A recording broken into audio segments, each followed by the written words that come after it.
অনুরূপভাবে কাফিরকে কাফির মনে করা এটাও জরুরিয়াতে নেই। বুখারী মুসলিমের মধ্যে হাদিস, রাসূল পাক সাল্লাল্লাহু আলাইহি ওয়াসাল্লাম বলেন, যদি কোনো ব্যক্তি অপর ব্যক্তিকে কাফির বলে, সেই ব্যক্তি যদি কাফির না হয়, যেই ব্যক্তি কাফির বলবে সে নিজে কাফির হবে। আর কেউ যদি কুফরি করে তো মুসলমান থাকে না, ইসলাম থেকে বেরিয়ে যায়। কেউ যদি শিরক করে তো মুশরিক হয়ে যায়, ইসলাম থেকে বেরিয়ে যায়। গুনাহ করলে পাপী হয় কিন্তু মুসলমান হয়।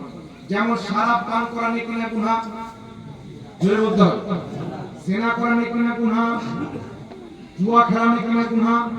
একজন ব্যক্তি জুয়া খেলছেন পাপী কিন্তু ইসলাম থেকে বের হবে।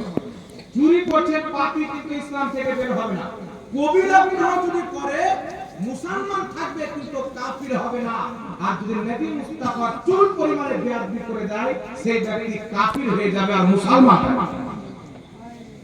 এটা হচ্ছে ইসলামের মূলনীতি, আমাদেরকে জানতে হবে। তো যারা নিজের কিতাবের মধ্যে আল্লাহর রাসূলের তাওহীদ লিখে রেখেছেন, এরা আপনার প্রতি বিভিন্ন জিনিসকে নিয়ে শিরকের বিদআতের ফতোয়া দিয়ে মানুষকে পথভ্রষ্ট করতে চায়। এইজন্য সাবধান মুসলমান, আমাদেরকে এদের ফিতনা থেকে বাঁচিয়েছেন আল্লাহ হযরত ইমামে আহলে সুন্নাত। তাই কিনা পুরো আজকে শুধু ভারতের মাটিতে নয়, সারা পৃথিবীর সবচাইতে বড় ইউনিভার্সিটি জামে আজহার মিশরে আল্লাহ হযরতের উরুস পালিত হয়। সুবহানাল্লাহ। মিশরে আল্লাহ হযরতের উরুস পালিত হয়। পাকিস্তান, বাংলাদেশ, সারা পৃথিবীর একাধিক দেশে আল্লাহ হযরতের উরুস পালিত হয়। আমেরিকার ইউনিভার্সিটিতে, লন্ডনের ইউনিভার্সিটিতে, পাকিস্তানের ইউনিভার্সিটিতে, আপনার ভারতের ইউনিভার্সিটিতে ইমাম আহমদ রাজার নামে পিএইচডি করা হয়। এই পৃথিবীর মুসলমান, মুসলিম তো মুসলিম, অমুসলিম পর্যন্ত ইমাম আহমদ রাজার নামে পিএইচডি করে ডক্টরেট ডিগ্রি অর্জন করে যারা বলছে। এবার শুনুন বিরাদর ইসলাম, আমার আপনার নবী সাল্লাল্লাহু আলাইহি সাল্লামের ব্যাপারে কি লিখেছে যে নবী নিজের মেয়ে ফাতেমাকে বাঁচাতে পারে না, আমাদেরকে কি বাঁচাবে। তারপরে কি লিখছেন, নবী কিয়ামতে ফালফাল করে তাকিয়ে থাকবে, আমার নেকি করা ভারী ছিল গুনাহ করলাম। নবী বলেন, আয়েশা তুমি যে আমার স্ত্রী, কিয়ামতে আমি এটাই চিনতে পারবো না। নাউযুবিল্লাহ বলবেন না, আর জোরে বলেন নাউযুবিল্লাহ। তিরমিজি মিশকাত শরীফের মধ্যে একটি হাদিস এসেছে, দয়াল নবী মুহাম্মদ সাল্লাল্লাহু আলাইহি সাল্লাম একদিন হুজরা থেকে বের হলেন। সাহাবায়ে কেরাম দেখছেন নবী মুস্তাফার দুই হাতে দুটি খাতা। রাসূল পাক বলেন, সাহাবী আমার হাতে কি আছে? সাহাবী বলেন, আল্লাহ ওয়া রাসূলুহু আলাম, আল্লাহ আল্লাহ রাসূলই ভালো জানেন। নবী পাক বলেন, আমার দুই হাতে দুটি খাতা আছে। এখনই আমার কাছে জিবরিল আমিন এসেছিলেন, আল্লাহর পক্ষ থেকে এই খাতা নিয়েছে।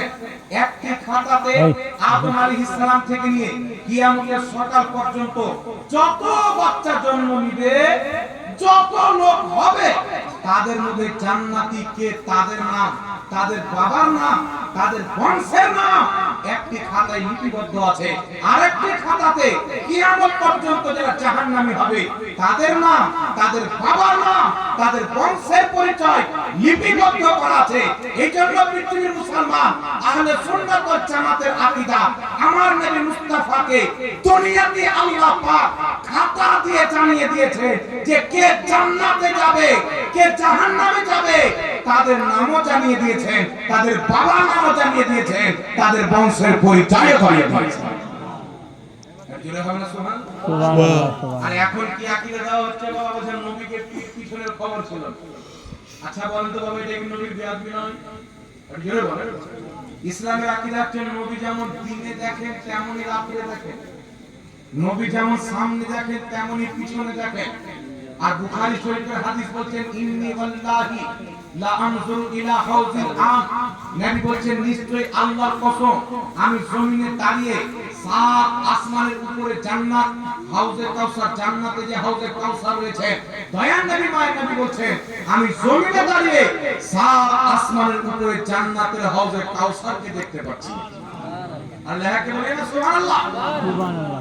মুসলিম শরীফের মধ্যে সহিহ হাদিস, রাসূল পাক বলেন ফারাআইতু মাশারিকাহা ওয়া মাগারিবাহা, আমি পূর্ব পশ্চিম পর্যন্ত দেখতে পাচ্ছি। হিলিয়াতুল আউলিয়ার মধ্যে হাদিস, রাসূল পাক বলেন ইন্নাল্লাহা যাওয়ালিয়াত দুনিয়া, নিশ্চয় আল্লাহ দুনিয়াকে আমার সামনে গচ্ছিত করে দিয়েছে। কিয়ামত পর্যন্ত এই দুনিয়াতে যা ঘটবে আমি এমন ভাবে দেখি যেমন হাতের থাবা দেখতে পাওয়া যায়।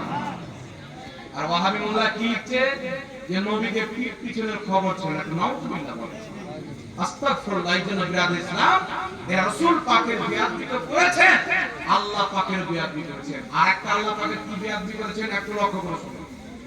আচ্ছা বলেন তো বাবা, আল্লাহ পাক পরওয়ারদিগার আলমকে সৃষ্টি কি বিস্ফোরণ করতে পারে? জোরে বলেন। আল্লাহ পাকের কি জায়গার প্রয়োজন আছে? যখন জায়গা